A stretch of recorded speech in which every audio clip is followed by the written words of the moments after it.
오늘 주신 말씀을 중심으로 참으로 너를 도와주리라 라는 말씀 제목으로 하나님 말씀을 전하겠습니다.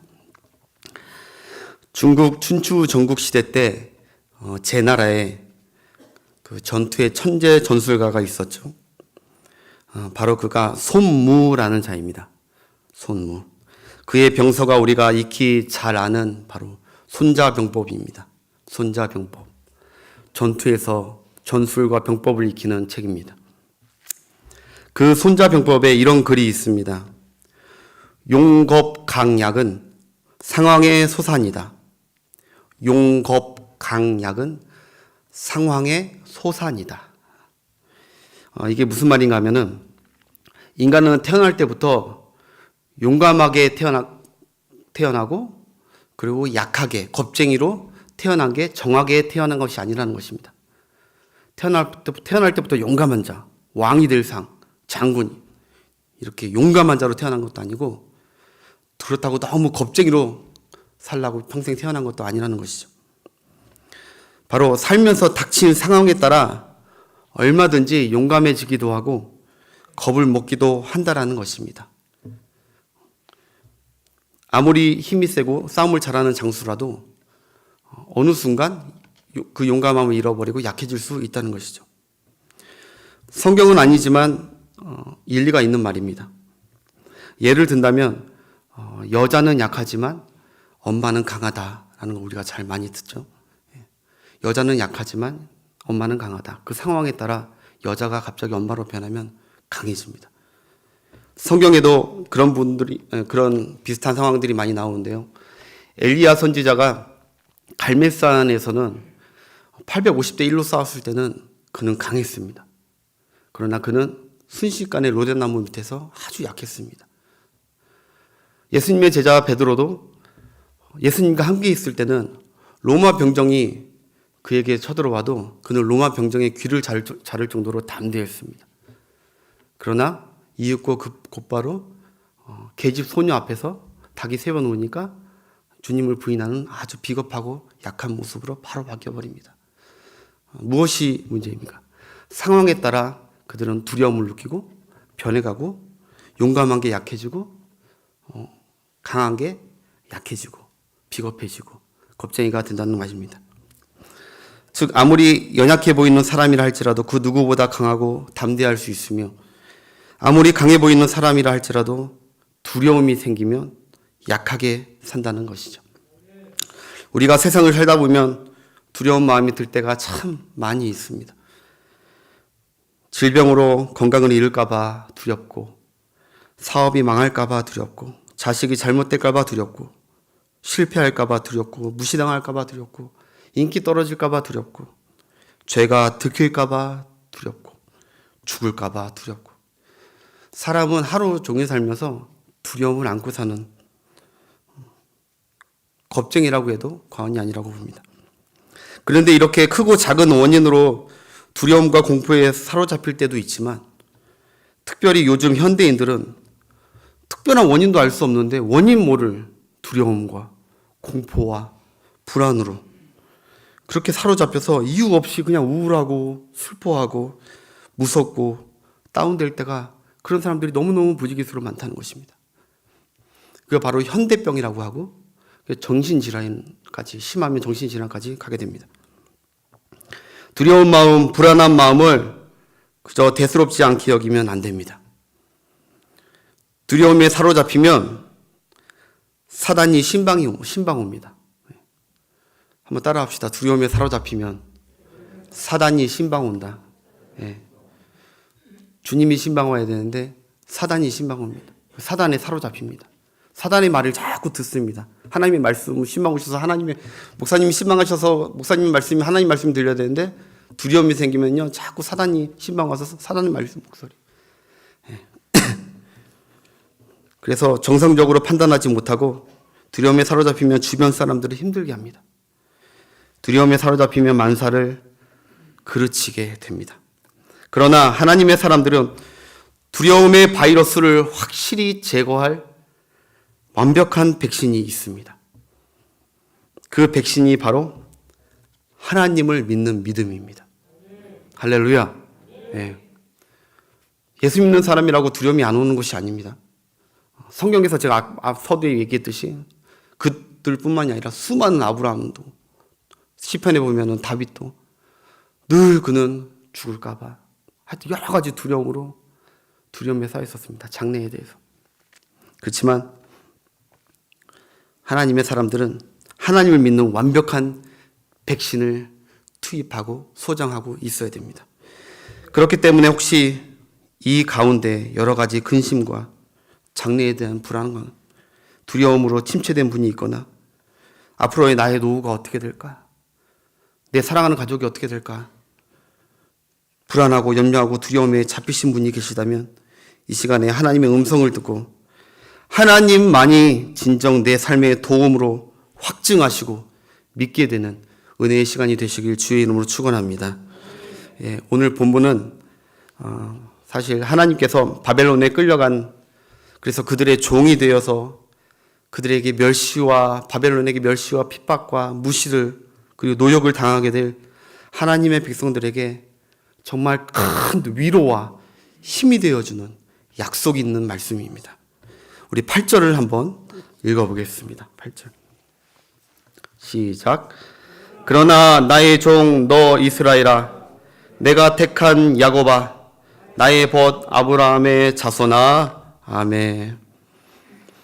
하나님께서 하나님의 사람들을 어떻게 보시는가? 하나님께서 나를 지금 어떻게 보시는가? 세 가지 표현으로 하나님이 말씀하셨습니다. 먼저 첫 번째로 나의 종 이스라엘아 이렇게 부르십니다. 우리의 정체성은 세상이 정해주는 게 아닙니다.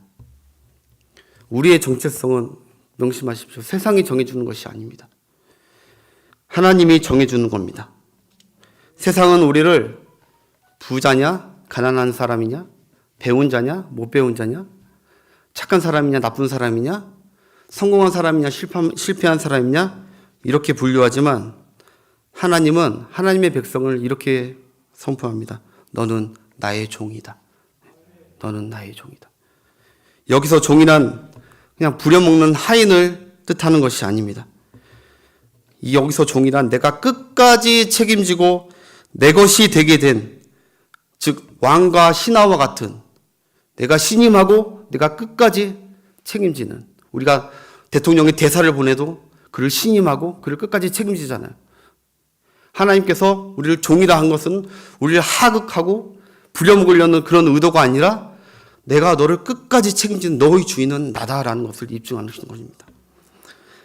이 말씀은 하나님께서 지금 나라 잃고 지금 이방 땅에서 바벨론의 포로와 종이 되어서 숱한 서름과 고난으로 자존감이 땅에 떨어질 대로 떨어진 이스라엘 유다 백성들에게 먼저 그들의 자존감을 극대화시키기 위한 하나님의 말씀입니다.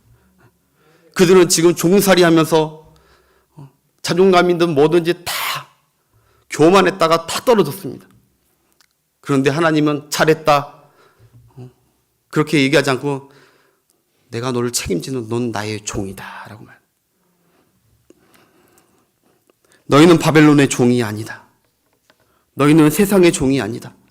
너희는 마귀의 종이 아니다. 너는 내 것이고 너는 내가 책임지는 바로 나의 종이다.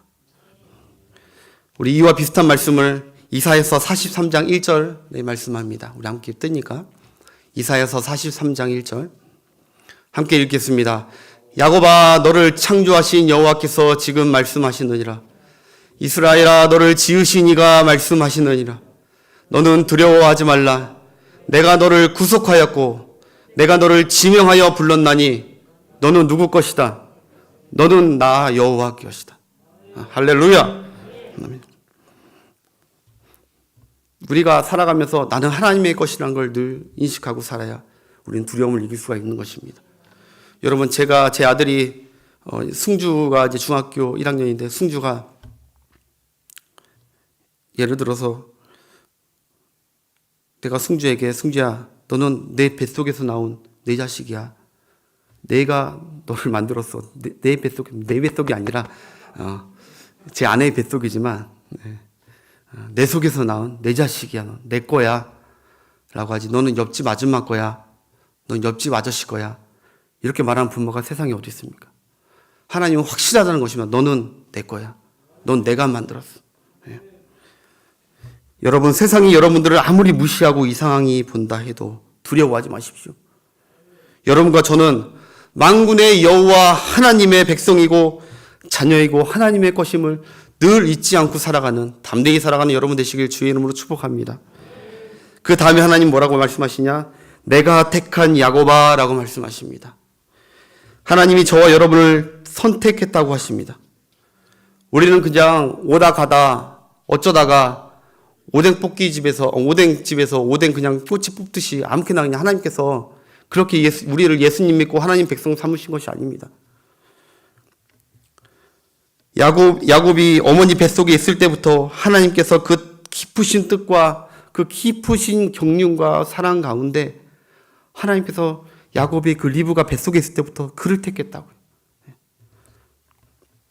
여러분과 저도 예수님 잘 믿는 부모 때문에 우리를 택한 것이 아닙니다. 예수님 잘 믿는 아내 때문에, 기도하는 아내 때문에, 누구 남편 때문에, 물론 그것이 하나님 믿는 계기가 될 수도 있겠지만 그것 때문에 하나님이 여러분들을 선택한 것이 아니라는 것입니다. 어떤 환경과 조건을 보고 여러분 한 사람을 선택한 것이 아닙니다. 여러분이 이미 세상에 태어나기도 전에 그리스도 예수 안에서 여러분들을 선택했다고 에베소서 1장은 얘기하고 있습니다. 살다 보니까 우리가 조금 예수 믿을 좀 뭔가 어드밴티지가 좀 있어 보이니까 하나님이 그 모습 보고 선택한 것이 아닙니다. 하나님께서 야곱이 속썩이고 속이고 거짓말하고 정말 하나님의 영광을 그렇게 살 걸 알면서도 하나님은 그 뱃속에서 이미 선택했다는 거예요.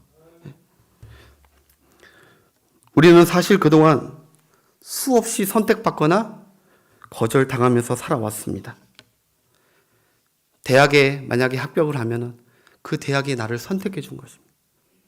그러나 그 대학에 내가 떨어진 것은 그 대학이 나를 거절한 것입니다. 어떤 직장에 취직하게 됐습니까? 그 직장이 나의 어떤 좋은 것을 보고 선택해 주셨습니다. 떨어졌으면 그러면은 나를 거부한 것이죠. 우리가 프로포즈 할 때 무릎 꿇고 프로포즈 하잖아요. 날 선택해 달라고. 그래서 선택해 주면은 정말 기쁘고 선택 안 당하면 너무 기분 나쁘죠. 여러분 국가대표 박탈되고 국가대표 축구선수로 예를 들어서 창출됐다, 선택됐다. 그건 얼마나 큰 영광입니까? 선수들에게 선택됐다는 것은. 네, 만군의 여호와 하나님께서 나를 선택했다는 것은 정말 얼마나 황송하고 영광인지 모릅니다. 만군의 여호와 하나님, 세상을 주락펴락하시고 하나님께서 나를 넌 내 것이야 라고 하고 나를 선택했다. 그런데 놀라운 것은 우리가 뭐 실력이 좋거나 예를 들어서 뭐 토익 점수가 뭐 좋아서 직장에 합격했듯이 그렇게 선택했듯이 우리 어떤 조건과 환경을 보고 우리가 뭐 어떤 이쁜 것을 보고 하나님이 너 내 거야, 너 이제 내 사람 하자 라고 선택했다는 것이 아닙니다. 저는요 아무리 생각해도 하나님께서 내가 이쁜 것이 구석이 하나도 없는데 하나님께서 어떻게 나를 구원하시고 하나님께서 지금까지 어떻게 나를 이렇게 챙겨가실까? 내가 참 하나님 앞에 부끄럽고 여러분에게 고백을 못할 그런 허물과 죄가 너무너무 많은 사람인데 하나님 이걸 아시고 나를 선택했다는 사실이에요. 설교를 준비하면서 하나님께 무릎 꿇을 수밖에 없었습니다. 그런데 더 놀라운 것은 아니 나를 어디를 봐서 나를 목사로 삼아주셨는지 저는 하나님의 선택은 이거는 할 말이 없습니다. 그래서 성경에는 그렇게 얘기하죠. 이게 우리 할 말이 없다. 자랑할 것이 없다. 이게 은혜다. 이게 사랑이다. 하나님의 이게 무궁한 인자하심과 사랑하심이다. 사람의 사랑과 사람의 편견에 비교가 안 되는 하나님의 무한한 사랑. 우리 신명기 7장 7절을 한번 보겠습니다. 신명기 7장 7절 시작. 여호와께서 너희를 기뻐하시고 너희를 택하심은 너희가 다른 민족보다 수요가 많기 때문이 아니라 너희는 오히려 모든 민족 중에 가장 적으니라. 아멘. 하나님 이스라엘 백성들에게 그러죠. 너희들이 뭔가 나를 잘 섬길 것 같아서 내가 태초부터 그리고 아브라함 때부터 너를 선택한 것이 아니다. 하나님은 다 알고 계셨습니다. 미래를. 그렇지만 그냥 하나님의 주권적인 무한한 사랑, 불가항력적인 사랑이십니다. 선택이십니다. 고린도전서 1장 26절부터 29절까지 말씀입니다. 형제들아 너희를 부르심을 보라. 육체를 따라 지혜로운 자가 많이 있지 아니하라. 아니하며 능한 자가 많지 아니하며 문벌 좋은 자가 많지 아니하도다. 27절. 그러나 하나님께서 세상에 미련한 것들을 택하사 지혜 있는 자들 부끄럽게 하려 하시고 세상에 약한 것들을 택하사 강한 것들을 부끄럽게 하려 하시며 하나님께서 세상에 천한 것들과 멸시받는 것들과 없는 것들을 택하사 있는 것들을 이는 아무 육체도 하나님 앞에서 자랑하지 못하게 하려. 야, 나 잘났으니까 내가 뭔가 나중에 하나님이 잘할 것 같으니까 하나님이 날 뽑은 거. 역시 하나님은 역시 뭔가를 아셔 라는 하나님한테 망령된 자랑을 하지 못하게 하기 위해서 하나님은 우리같이 연약한 자를 미리 다 아시고 하나님께서 선택해 주셨다는 것에 여러분 찬성하고 감사하는 여러분 되시길 바랍니다. 하나님은 사랑받을 만한 자를 선택한 것이 아니라 선택한 자를 사랑받을 만한 자로 만들어 가십니다. 예. 무슨 말씀인지 이해가 되시길 바랍니다. 예. 사랑받을 만한 자를 선택한 것이 아니라 선택한 자를 먼저 선택하고 사랑받을 만한 자로 하나님이 만들어 가시는 거죠. 예수님께서 확실하게 하나님께서 얼마나 우리를 선택하고 확실하게 끝까지 붙드시는지 요한복음 10장 28절 29절 이렇게 말씀하셨죠. 예수님께서 함께 읽겠습니다. 내가 그들에게 영생을 주노니 영원히 멸망하지 아니할 것이요 또 그들은 내 손에서 빼앗을 자가 없느니라. 그들을 주신 내 아버지는 만물보다 크심에 아무도 아버지 손에서 빼앗을 수 없느니라. 할렐루야. 예수 그리스도를 믿고 영생의 약속을 성령의 인침을 받은 사람은 누구도 빼앗을 수 없다. 그러니 살아가면서 하나님께서 내가 혹시나 떠나갈까? 하나님의 궤도에서 내가 벗어나서 내가 멀어져서 하나님과 이별하지 않을까? 축복에서 멀어지지 않을까? 그런 택도 없는 걱정을 하지 마시고 이 말씀 붙들고 하나님 그래도 내가 끝까지 지금 잠시 방황하지만 내가 끝까지 하나님과 함께 할 거라는 그 믿음으로 살아가시는 여러분들 되시길 주의 이름으로 축복합니다. 그 다음은 이렇게 얘기하죠. 나의 벗 아브라함 자손아. 나의 벗 아브라함 자손아. 나의 친구 아브라함 같은 이스라엘아 라고 부르십니다. 여러분 친구끼리는 허물이 없습니다. 서로 좀 실수하더라도 다 이해하고 또 덮어주는 게 친구 사이 아닙니까? 하나님이 아브라함과 늘 대화하고 약속하고 거기서 창세기에 나오면 하나님을 아브라함을 벗이라고 소개합니다. 나의 벗이다 아브라함. 그만큼 하나님 아브라함에게 마음을 다 여셨다는 것이죠. 그럼 한마디로 하나님께서 이스라엘 백성과 그리고 저와 여러분에게 하나님을 어려워하지 말라는 겁니다. 하나님을 너무 어려워해가지고 하나님을 경외하면서 두려워하는 마음이 있어야죠. 근데 그 두려움이 어려운 마음이 되면 안 됩니다.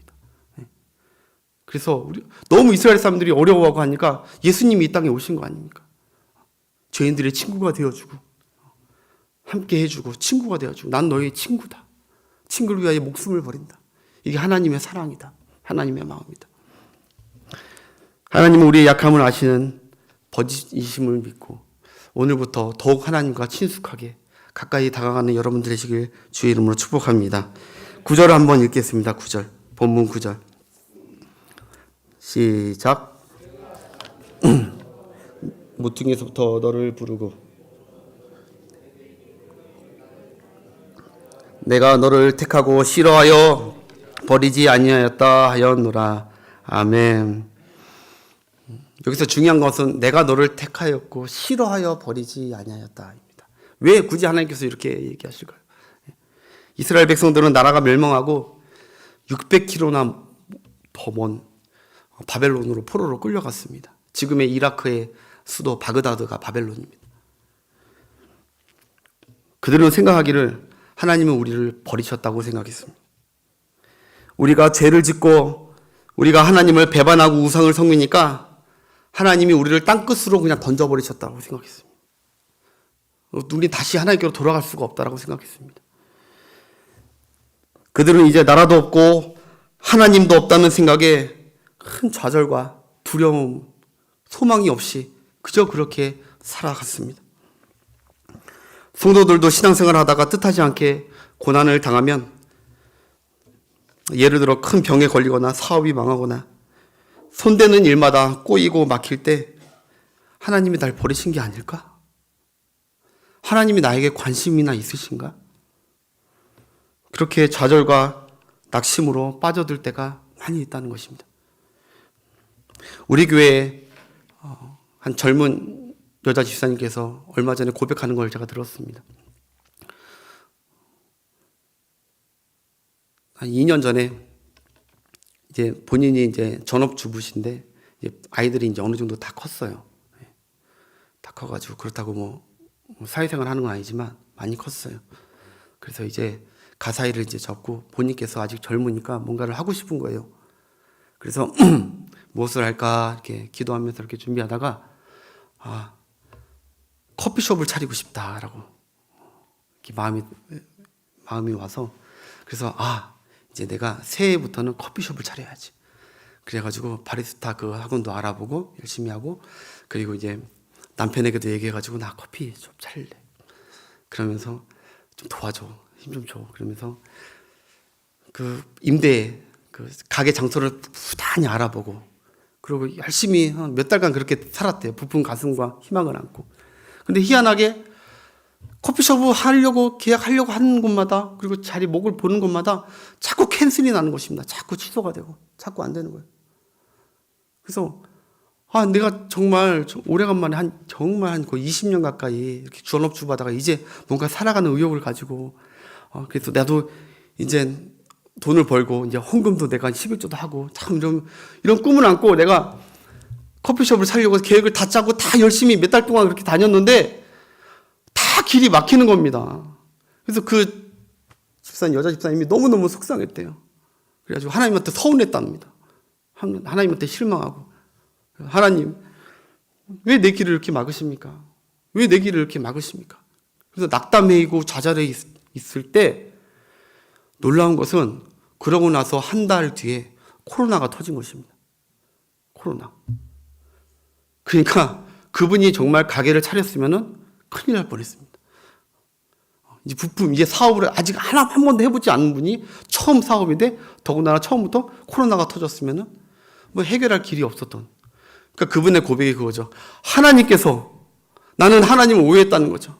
하나님께 실망하고 내 길을 왜 자꾸 막으시는지, 하나님 날 버리시는 건 아니지, 나한테 관심은 있으신지 그렇게 오해했다고 했는데, 알고 보니까 하나님은 자기보다 앞서 이 일을 아시고 이 일을 막으셨다는 것이죠. 하나님은 그런 분이십니다. 우리는 살아가다가 오늘 말씀, 하나님께서 우리를 뭐 좀 죄졌다고, 뭐 좀 하나님 길을 예배를 좀 못 드렸다고 그냥 막 마음 변해가지고 버리시는 그런 속적은 하나님이 아니시라.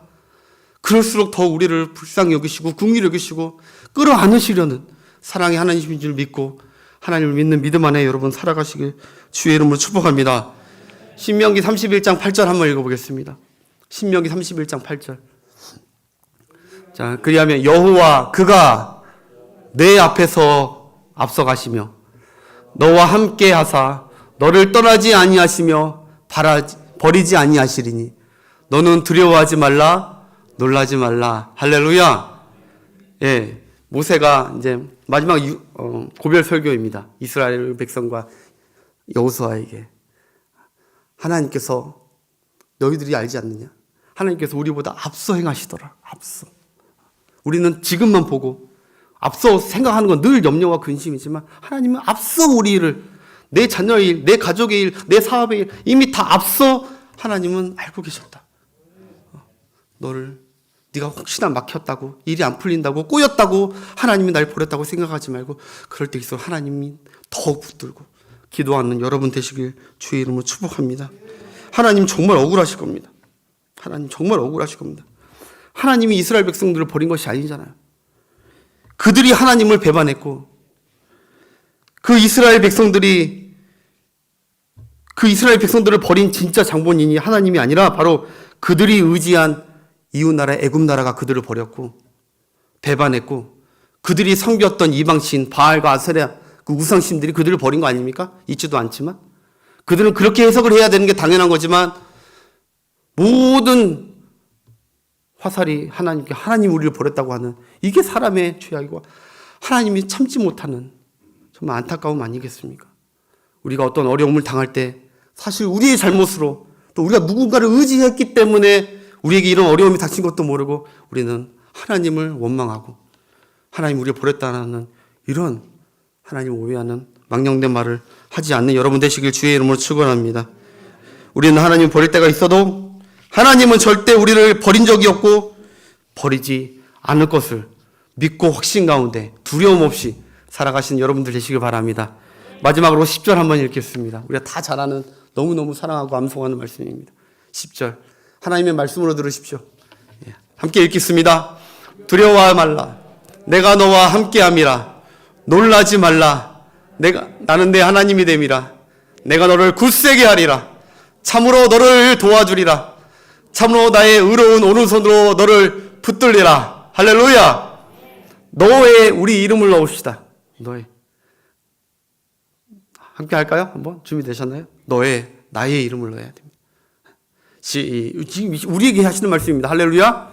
시작. 두려워하지 말라. 내가 선나미와 함께함이라. 놀라지 말라. 나는 선나미의 하나님이 됨이라.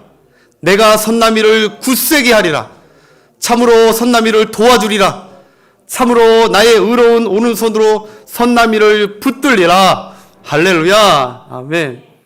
하나님께서 여러분들과 여러분이 하는 모든 것들을 붙들고 도와주실 것을 믿으시기 바랍니다.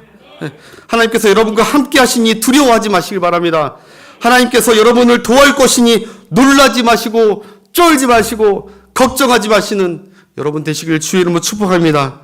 여러분 성경 그 어디에도 없는 참으로란 말이 2번이나 나옵니다. 성경 그 어디에도 참으로란 말이 2번 안 나옵니다. 이건 하나님께서 왜 2번씩이나 썼겠습니까? 이 약속이 바로 영원하고 확고부동한 하나님의 의지가 담겨있는 말씀입니다. 절대로 확실하다, 진실하다, 진짜다. 그래서 하나님은 의인의 요동함을 허락치 않습니다. 하나님의 백성의 두려워함을 하나님께서 용납치 않습니다. 왜? 내가 도와줄 거야.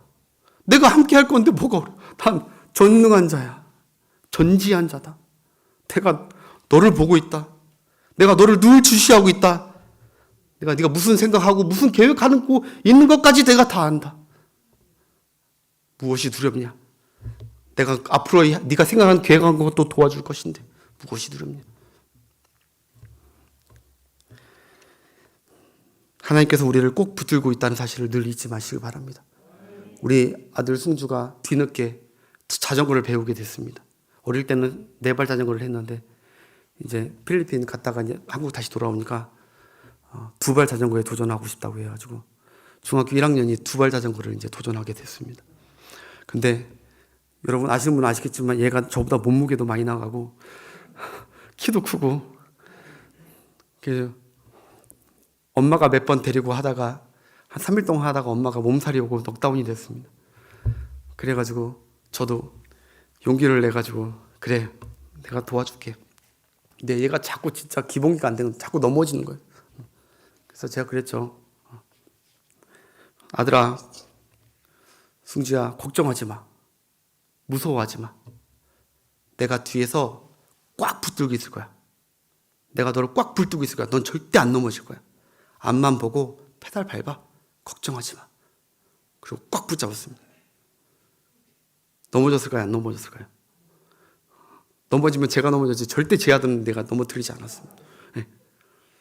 그 다음날 얼마나 무거운 걸 잡고 있었는지 온몸에 알이 그냥 너무너무 힘들었지만 하나님께서 오른손으로 우리를 능력의 오른손으로 우리를 붙들고 계십니다. 네. 여기는 오른손이라고 했지만 영어로서는 빅토리스 승리의 손입니다. 네가 무엇을 하든 승리케 해주시는 승리의 손. 지금은 패배자 같지만 아니야. 지금이 끝이 아니야. 이건 잠깐 거쳐가는 것뿐이야. 내 손맛을 네가 보게 될 거야. 손맛. 내 능한 손맛을. 때리는 손맛이 아니라 내 능한 손맛을. 하나님께서 예수님 그리스도 안에서 여러분들을 꽉 붙들고 있으니 여러분 두려워하지 마십시오. 걱정하지 마십시오. 잠언 28장 1절에 이렇게 나와 있습니다. 악인은 앞에 안 뜰 텐데 악인은 쫓아오는 자가 없어도 도망가나 의인은 사자같이 담대하니라. 할렐루야. 의인은 하나님 믿지 않는 자들입니다. 악인은. 의인은 하나님을 경외하고 하나님을 믿는 자들입니다. 악인은 쫓아오는 자가 없지만 막 도망다닙니다. 두려워한다는 것이죠. 악인들이 센 척, 강한 척, 잘난 척 하지만 그들은 늘 불안해하고 두려워합니다. 그들은 이사 날짜 하나도 제대로 못 맞추고 결혼 날짜도 못 맞추고 죄에 들킬까 봐 늘 불안해하고 두려움이 그들은 평생 그 두려움을 왜? 그들이 위험을 당할 때 도와줄 자 확신이 없으니까. 보장이 없습니다. 그들은. 그러니까 늘 두려워 삽니다. 그러나 의인은 사자같이 담대합니다. 하나님을 믿는 믿음 안에서 우리는 담대한 것입니다. 여러분 초원에 가서 사자를 보십시오. 자기보다 등치 두세 배 큰 콧불소나 들소나 코끼리 앞에서 얼마나 조용하고 의젓하게 당당하게 두벅두벅 아예 거기서 잡니다. 코끼리에 깔려 죽을 수도 있는데 담대함. 의인은 이런 담대함이 필요하다는 것입니다. 골리앗 앞에 다윗이 두려움 없이 용감하게 담대했듯이 따라합시다. 믿는 구석이 있으면 담대해진다. 믿는 구석이 없기 때문에 담대하지 않는 것입니다. 제가 죄송한데 하나님은 구석이라고 표현해서 죄송하지만 믿는 신앙이 없으면 믿는 구석이 없으면 두려움에 떱니다. 믿는 구석이 없기 때문에. 여러분 지금 코로나 지금 상황이잖아요. 여기 중에서 누가 한 사람이 마스크를 벗고 있다고 생각해 봅시다. 다 마스크 쓰고 있는데 어느 식당을 갔는데 한 사람이 마스크 벗고 있어요. 그 사람은 왜 마스크를 벗고 있겠습니까? 믿는 구석이 있기 때문인 거죠. 뭐를 믿는 거예요? 백신이 나는 바이러스 안 걸려 라는 믿기 때문에 그냥 마스크 벗어버리는 거예요. 믿는 구석이 있기 때문에. 하나님을 믿는 자는 걱정과 두려움에 사는 것이 아닙니다. 모든 억눌린 것을 벗어버리고 할렐루야 두려움 없이 하나님을 믿는 믿음 안에 살아갈 수가 있는 것이죠. 여러분 말씀을 맺겠습니다. 여러분이 하나님을 믿는 담대함을 여러분 절대 잃어버리지 마십시오. 하나님을 믿는 담대함을 잃어버리지 마셔야 됩니다. 우리가 살아가면서요, 우리가 하루를 살면서요, 잃어버리지 말아야 될 게 되게 많잖아요. 우리 핸드폰도 잃어버리면 안 됩니다. 우리 핸드폰 잃어버리지 않으려고 얼마나 간직합니까? 지갑 잃어버리지 않으려고. 그리고 카드 잃어버리지 않으려고. 내 소중한 것을 잃어버리지 않으려고 얼마나 우리가 신경을 쓰면서 그걸 잃어버리지 않으려고요. 그런데 성도는 절대 잃어버리지 말아야 될 것이 있다는 것입니다. 하루를 살면서 오늘 아침 시작하면서 담대함을 잃어버리지 않는 여러분 되시기 바랍니다. 하나님을 믿는 담대함. 여러분 내일 한 주를 시작합니다. 아침에 일어나서 기도하고 출근하면서 내가 잃어버린 게 없나 찾기 전에 내가 하나님에 대한 담대함으로 이걸 안고 오늘 하루 종일 이거 붙들고 오늘 승리한다. 이것이 하나님을 믿는 믿음인 줄 믿으시기 바랍니다. 그래서 자꾸 두려움에 빠질 때 여러분 염려하지 마십시오. 그래서 두려움에 빠질 때 성경 2군데만 읽고 마치겠습니다. 그래도 두렵다. 그래도 난 또 두려워할 것이다 하시는 분들. 근데 이 두려움을 어떻게 없애지 못하겠다 하시는 분들은 시편 56편 3절 4절에 다윗이 그가 두려움을 극복한 여러 가지 예를 들어줍니다. 시편 50편 3절 4절 한번 읽어보겠습니다. 내가 두려워하는 날에는 내가 주를 의지하리이다. 그 다음 내가 하나님을 의지하고 그 말씀을 찬송하올지라. 내가 하나님을 의지하였은즉 두려워하지 아니하리니 혈육을 가진 사람이 내게 어찌하리까. 하나님을 의지한다는 것은 뭡니까? 어떤 태도입니까? 기도하는 태도죠. 하나님, 나 지금 두렵습니다. 하나님과 대화가 기도입니다. 하나님, 나 지금 무섭습니다. 걱정됩니다. 하나님, 기도하시고 또 그 다음에 또 뭐를 해야 됩니까? 찬송을 해야 됩니다. 찬송. 두려움이 왔을 때 찬송을 해야 됩니다. 저도 늘 이렇게 사무실에서 찬송을 많이 듣습니다. 찬송이 터져납니다. 또 하나 마지막 시편 27편 1절 이것도 다윗이십니다. 기도하고 찬송하는 거 두려움이 왔을 때 여러분 하시고 27장 1절 시작. 여호와는 나의 빛이요 나의 구원이시니 내가 누구를 두려워하리요. 여호와는 내 생명의 능력이시니 내가 누구를 무서워하리요. 할렐루야. 계속 선포하는 겁니다. 여호와가 내 하나님인데 야, 너 뭘 그렇게 무서워하는 것이니? 뭘 그렇게 두려워하는 것이니? 하나님이 나를 책임지시는데 나의 종, 나의 택한 야곱아, 내 사랑한 아브라함, 내 벗 아브라함아, 내가 너를 책임진다. 이 믿음으로 여러분 또 한 주를 살아갈 때 똑같이 이전과 같이 똑같은 것에 또 두려워하고 그러지 마시고 신앙이 있는 자로서 이번엔 한 단계 한 단계 두려움을 이겨내고 믿음으로 업그레이드 되시는 하나님의 도움을 받는 신뢰하는 여러분 되시길 주의 이름으로 축원합니다. 기도하겠습니다.